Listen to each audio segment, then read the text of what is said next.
我们来了。我们现在开始看《玲珑》的第11集。对，开始啊。11。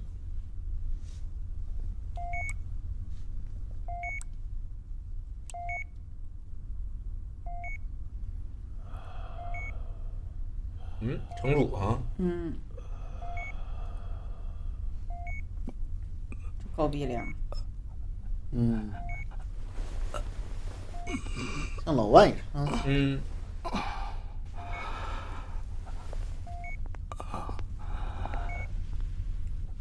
我怎么了？您之前被生命公式判定为无治疗价值。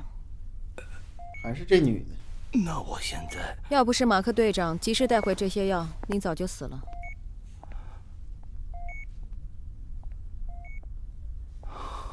但他也让您成了灯塔上第一个违反生命公式的人。不知道城主大人要怎么处置马克队长？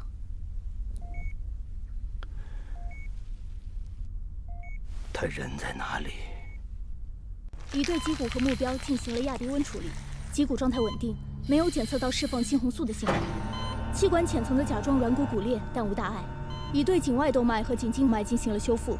目标有中度脑震荡，颧骨轻微移位，左侧第4、第6、第10肋骨断裂，左臂耻骨、左腿胫骨断裂性错位，右小臂、右小腿粉碎性骨折。以上生理损伤已进行医疗处理，但脊柱以第7颈椎、第5、第10胸椎以及第4腰椎处完全断裂。哎呦我天，这脊髓严重损伤，碎骨游离，并且被脊骨完全覆盖，需要摘除脊骨才能进行医疗处理。不着急。寄生体在灯塔多待1分钟，灯塔民众就多1分危险。马克的脊髓严重受损，还能活下来，你就不想知道原因吗？他们的神经在融合。脊骨就是通过这种方式寄生人体，控制人类的。从过往的记录来看，的确是这样。不过以往是脊骨细胞单方面入侵人体，而这次却是融合。这是彼此。马克的细胞在吞噬脊骨的细胞。难怪没有表现出被控制的迹象。虽然不知道为什么，但这很有可能就是马克还活着的原因。脊髓损伤破坏了马克的中枢神经。马克本来不也有可能是克隆人吗？我觉得，因为你记不记得前期那个小克隆人，长得跟他一样。难不成马克会吸收整条脊骨，然后就能恢复正常？没那么容易。博士，脊骨正从亚低温状态逐渐苏醒，生命活动频率增强，融合度上升，代表脊骨的细胞还在被吞噬。再这么下去，不出20分钟，脊骨自己就会脱离宿主。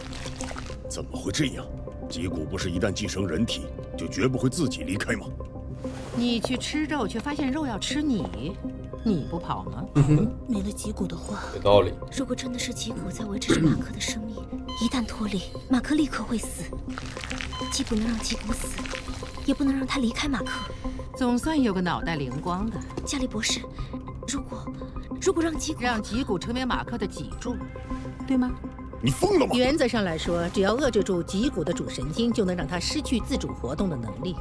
这样的脊骨，在我看来，和维克多将军的义肢一样，都属于医疗辅具。旧世界已经有大脑移植手术，证明个体的大脑完全有能力控制另一个个体的中枢神经。所以，只要马克的大脑能控制脊骨的神经，脊骨完全有可能成为他的脊柱。不过，那毕竟是脊骨。谁也不能保证未来会发生什么。这是唯一能让他活下去的方法吗？活下去？我很好奇，身体里揣着条虫子，还会是以前的马克吗？或者说，还是人吗？哼。加利博士，请问之前被脊骨寄生的人会有什么变化？肌肉活性大幅增强，力量和敏捷性也远超常人。还可能保留一定程度的智力。超人档案中就曾出现过寄生体使用枪械以及驾驶重力体的记录。马克队长赤手空拳就放倒了晨曦大厅近半数的绿教士，重甲护神的沙利夫现在还躺在医疗室。此次猎荒者又损失惨重，万一马克失控，就凭光影会和城防军拦得住他吗？马克为灯塔付出了这么多，你们就这么撒手不管了吗？他是为了灯塔吗？他是为了你吧？城防军立刻赶到生态所，处理脊骨。城防军无权进入生态所。这时候城主得站出来了吧？分裂了又。哎，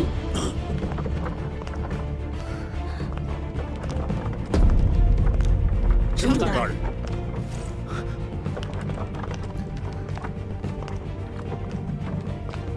他现在还不能死，灯塔连个寄生体都对付不了了吗？城主大人，我知道你的顾虑，如果怕失控，就提前布防。这，他是为了灯塔的未来才伤成这样的。他说的没错，这2年灯塔确实拥有了重返地面迎接挑战的实力，我却迟迟无法做出决定，因为我不知道灯塔能不能扛过一场几乎毫无胜算的战争，就像马克即将面对的手术，充满了未知的危险。城主大人，哪怕只有一丝希望，我们也不该放弃。城主正经是不错的人。是啊，哪怕只有一丝希望，我们也不该放弃。人性的一面。我错怪他，请城主原谅我。但这维克托会想方设法的杀他呀。查尔斯，无论马克的手术是否成功，你都不可以擅自行动。你这个是？一切都要听从会首大人的安排。会首大人的查尔斯的武器啊？他是那个晨曦大厅的那个穿正立体那个人吗？但是他当时是不是跟那谁那个也是他？谁？机械臂开始战兵。好像比他壮呢，瞅着。不太知道。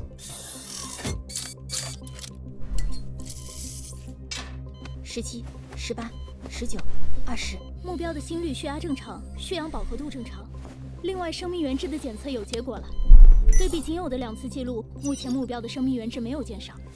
脊骨的生命信号波幅稳定，但激素类信号显示脊骨处于非稳定状态。机械臂已校准。我一直觉得你们就是一群没用的蠢货，蛀虫、书呆子。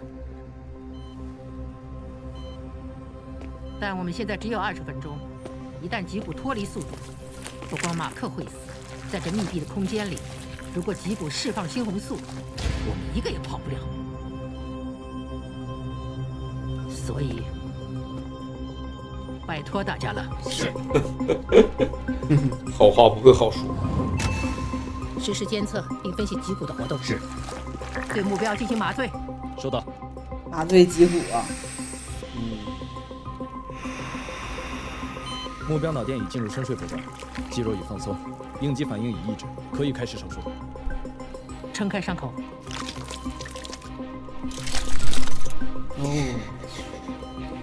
吊起脊骨。我去！哎呀，这真的有点像脊柱。对呀。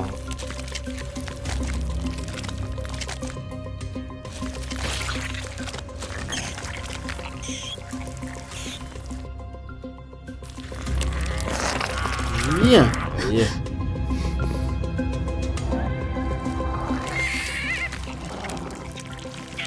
感觉很无助的样子。那小孩儿口气已露出，可以开始切割。超声补刀。是。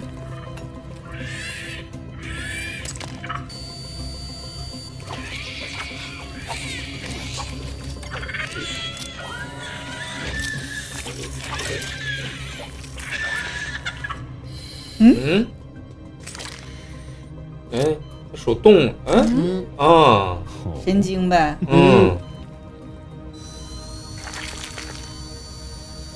马克队长还真像是脊骨的提线木。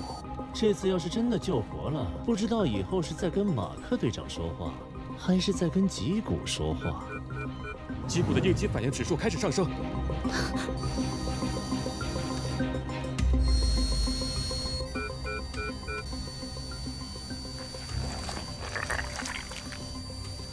哎呦！启动奥斯勒，清理所有断骨。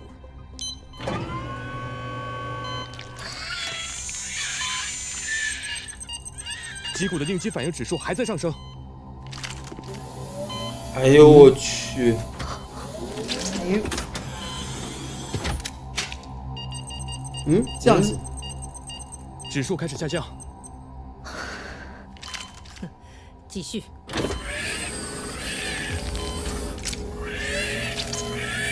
哎呦我！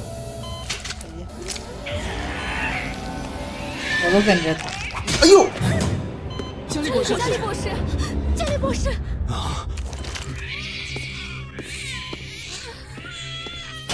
你们现在要是敢打死脊骨，我就把你们泡进我的罐子里。还是科学家，对，谢闭嘴。说话不好听，但是专业能力真是没得说。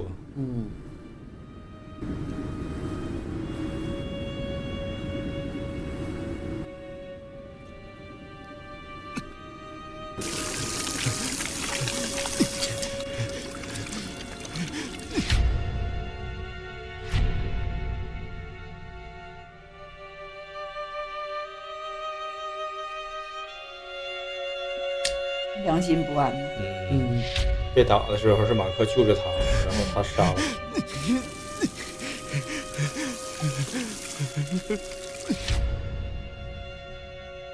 可是那个时候他并没有一刻犹豫。那也犹豫不了。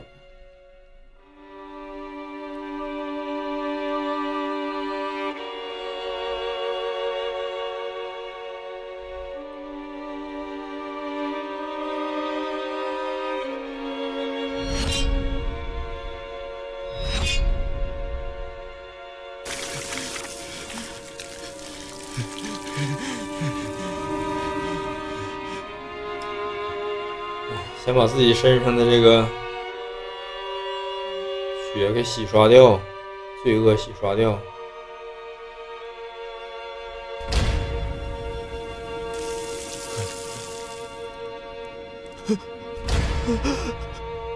实际上已经没有血了，我们一直认为自己手上沾了血，精神有点崩溃了。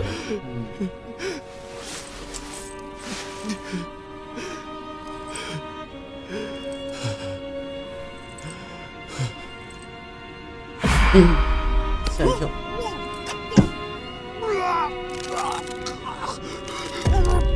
24。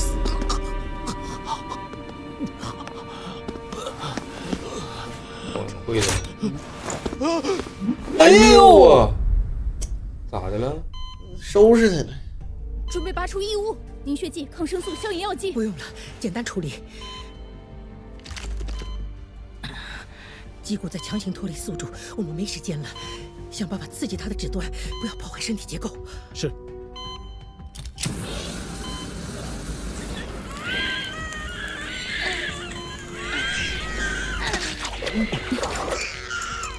加利博士，您忍住。这些多手多脚的虫子受到刺激，会释放猩红素吧？脊骨寄生在宿主体内时不会释放猩红素。会首大人久不登陆地面，恐怕是忘记了。启动福斯曼。是。福斯曼。一介手电。加固骨节，建立着力点。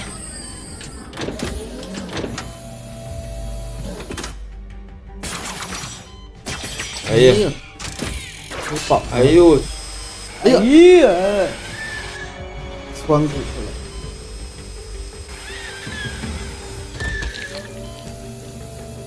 准备点击。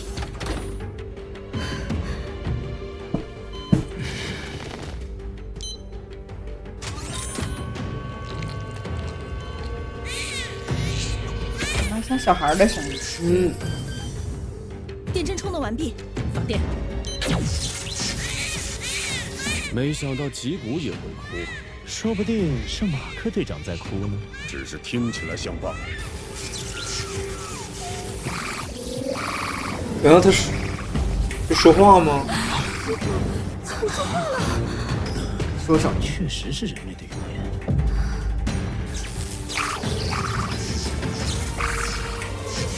佳丽，你确定你们真的能遏制脊骨的自主活动吗？功率开到最大，可是不是，电力释放。说啥呢？说啥？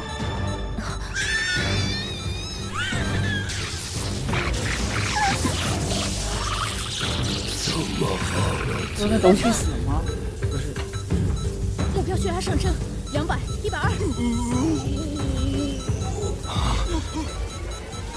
佳丽，快停止手术！脊骨的体温也开始上升。佳丽，立刻关掉电源。所有操作都在容错范围内。目标心率上升过快，158、162、171。融合继续了，再坚持一下。190、210，心率已超过极限值，还在上升。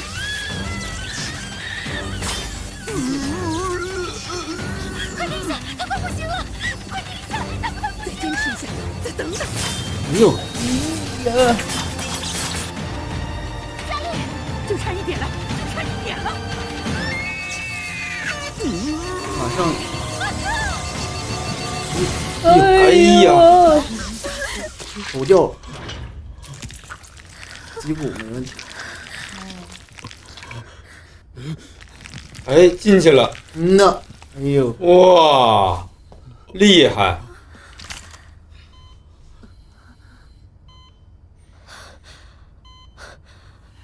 目标的生命指数恢复正常了。不是。这次手术的意外惊喜可真不少啊！先是脊骨的寄生行为被人类反制，马克利用脊骨活了下来；再是脊骨主动依附马克的骨骼，二者神经完全融合。这是怎么做到的呢？缝合了。城主大人，马克接下来可得留在我身边。没有什么美容针吗？不一定需要啊。说不定还能挖出些马大生态的秘密。终于没事了，真是太好了，真是千钧一发。正好，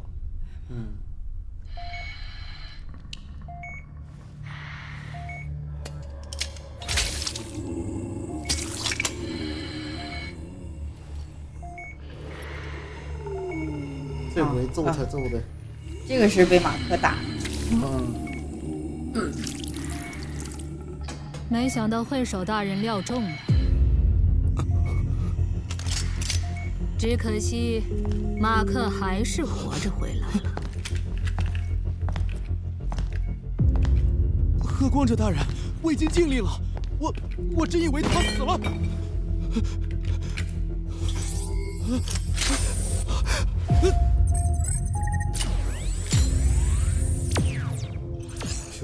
变成上民了。会首大人信守诺言，这是你应得的。那其他人不会好奇他为什么变成上民了吗？上民喝光者大人，胸牌上怎么还是臣民的编号？上面不是有医疗权限、繁育权限，不是还有属于自己的住所和名字吗？马克现在死了吗？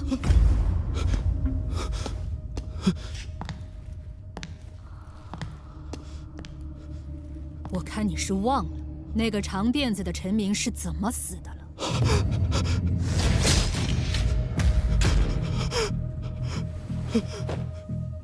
请喝光者大人放过四尔七七，他是无辜的。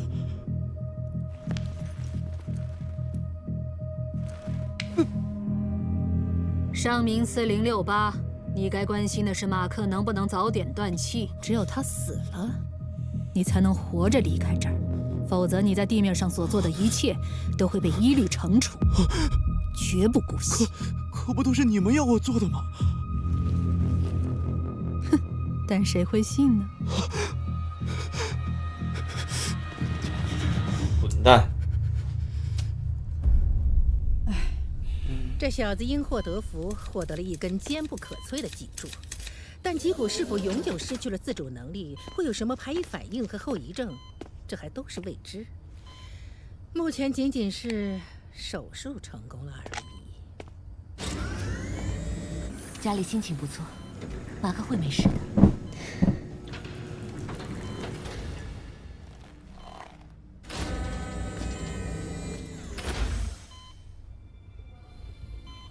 咦，还活着？嗯。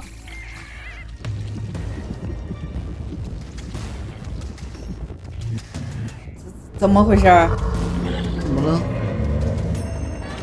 他还是啥领袖啊？那以后这些不得听马克的吗？会被召唤？你看，不是吉古的脑袋！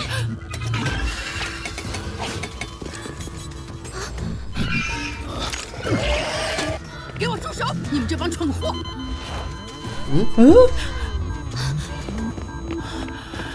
没有脉搏，检测不到血压，脑电波异常，没有自主呼吸，呼吸器切换到控制通气。怎么回事？准备气管插管。到底怎么了？为什么会这样？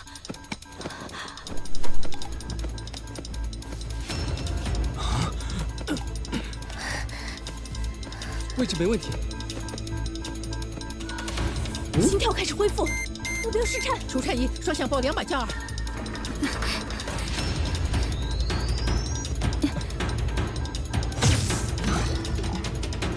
细胞融合，这得置之死地而后生吗？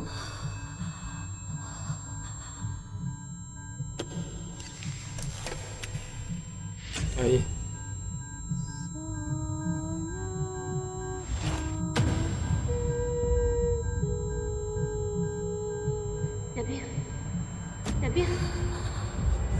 冉冰，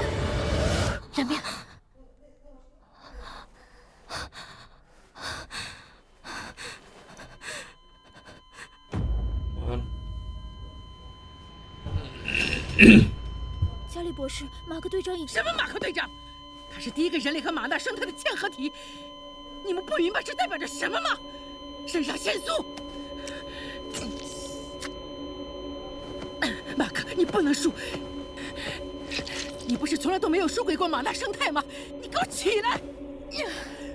他的生命原质已经开始自然流失了。这台手术已然是保全了马克作为灯塔人的颜面，他这样死去，好歹是保持了人的模样，总好过被噬极兽抽走生命原质变成肉土的好。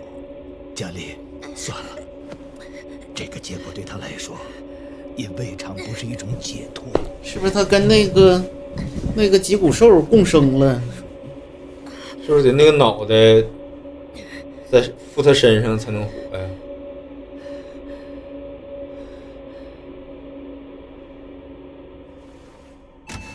猎红者马克，死亡时间9月25日7点42分。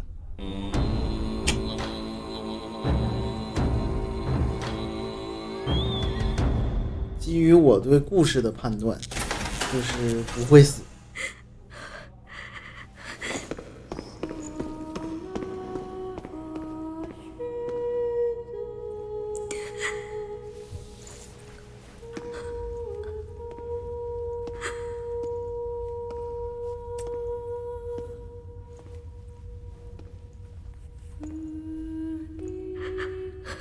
最后是靠爱给他召唤回来的。那有点太假了。是看你科幻片儿，你看你也太科幻了。马克，醒醒啊！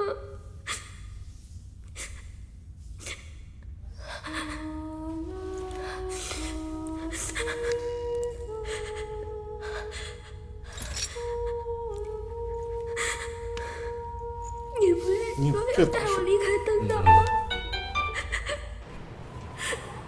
不是要带我去地面吗？有危险的时候，那去地面给他救活了，冉冰带着他去地面。可是如果身体已经这种情况没法救活了，我觉得，哎呦我天！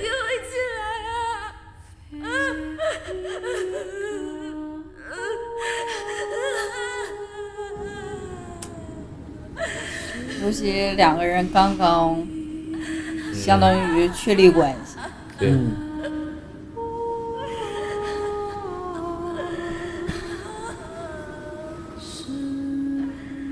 高温危险。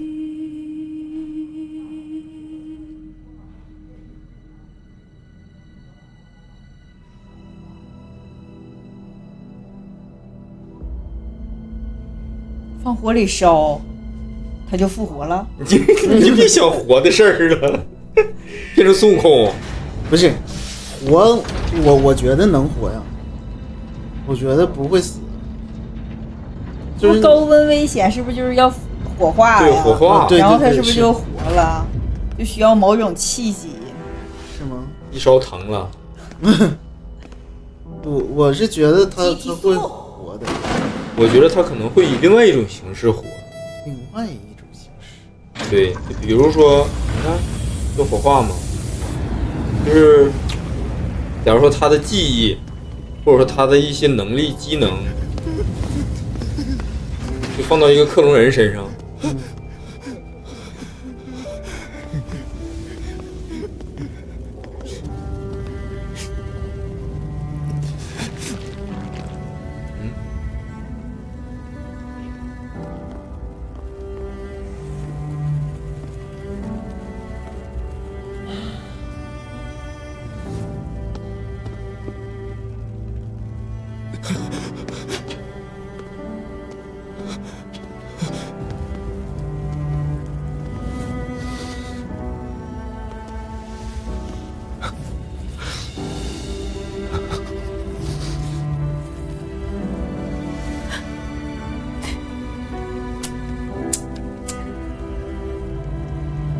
这脖子上那个，疤痕。走。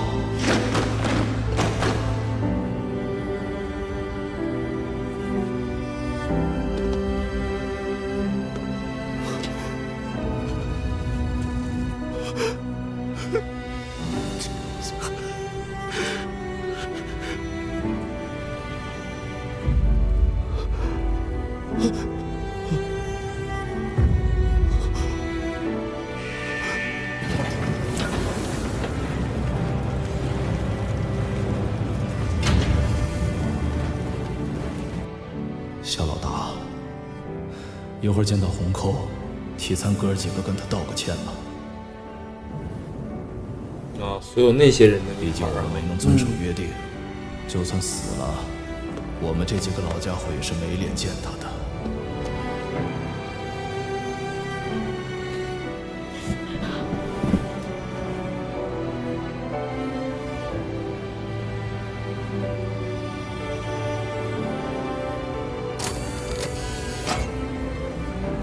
他的家伙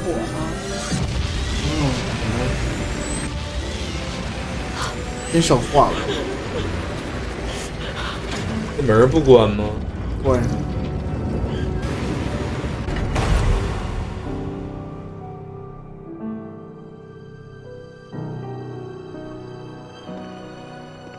重生吧，这门不会被扒开，他走出来了。终结者吧，那是。太烫了，或者敲门，开开。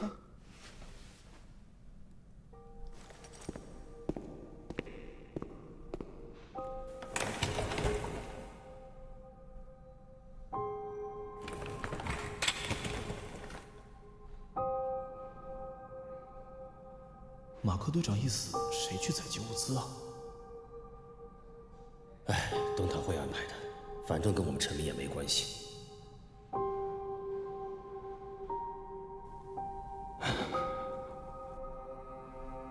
老师，我始终还是没能完成您的嘱托。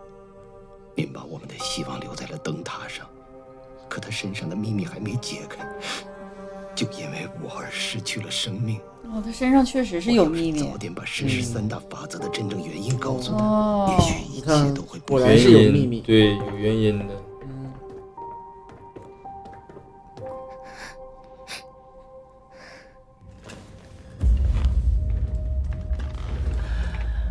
到底是哪里弄错了？分析已完成，目前样本处于惰性状态，但检测到再生级。再生。惰性状态，再生。马克变成噬级兽了。啊？不是噬级兽，就是噬级兽的再生功能。就像你说对了。啊，这是啊。哇！去，刀姐你浴火重生，哎呦，变成大怪物了。那不能吧？哎呦哎呦我真开开！哎呦，压死！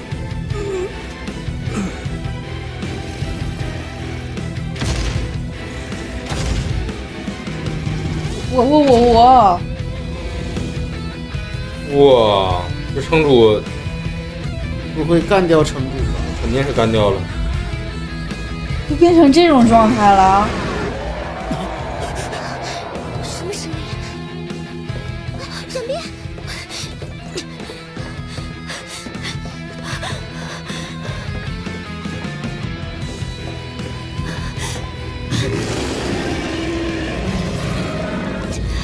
这冉冰在呼唤他，唤回他的神智吧。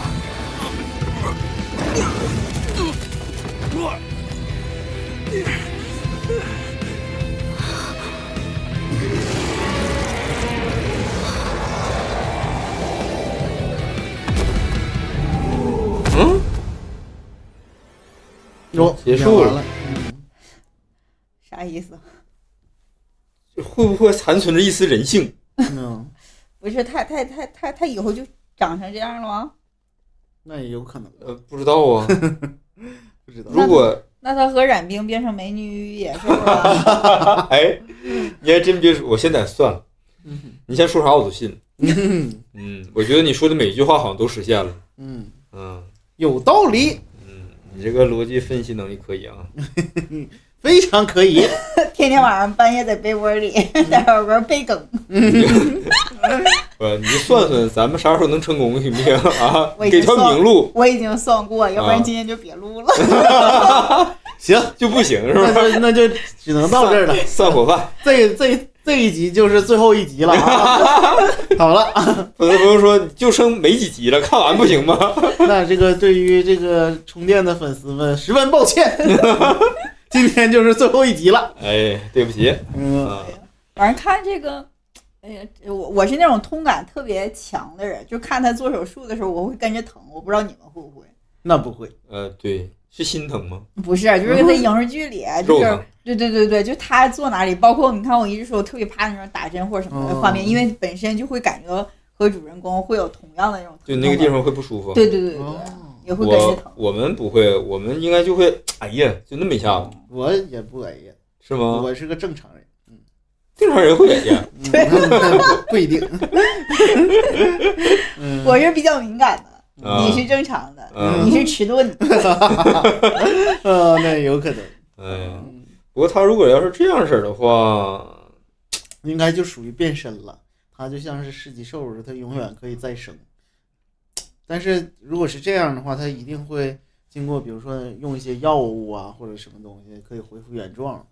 会不会就自己就会左右互搏，你知道吧？就自己的这个人的这个对这个信念跟这个怪兽这个信念一直在打仗。谁占上风了，谁就会听谁的一点。他肯定本身他不有身世秘密吗？可能正常人也不会这样，也是因为他的身世秘密。他才会产生这样的结果。包括那个小队的那几个人，那个小队的那几个人，我估计也都是经历过什么东西，然后他们才能在地面生存。但是他们几个起码外形像人呢，还是像人呢。对，虽然一身装备。对。但是马克这个他现在就算是反正融合了哈。对，融合之后会怎么样就不一定了。对，就不知道会不会像绿巨人似的，就平时是个正常人，发怒了才咣变成那样了。哎，好有道理。没准，或者就像艾伦一样。艾伦咋最后那啥是吧？不是，平时是正常人，然后会变成巨人，某种特异就是才会变成巨人。摇手指头。这个越来越科幻了呢，我怎么感觉？但是我就怕你说的是真的，你知道吧？没有，总比我刚才说爱的感化的要好一些。爱的感化。哎呀，要不你就去算卦去，行不行？对，咱们开直播嘛，我就直接算。对，来吧，这个我来算一个。行啊，这期先看到这儿吧，然后希望大家给我们点赞、投币、评论，咱们下期再见，拜拜。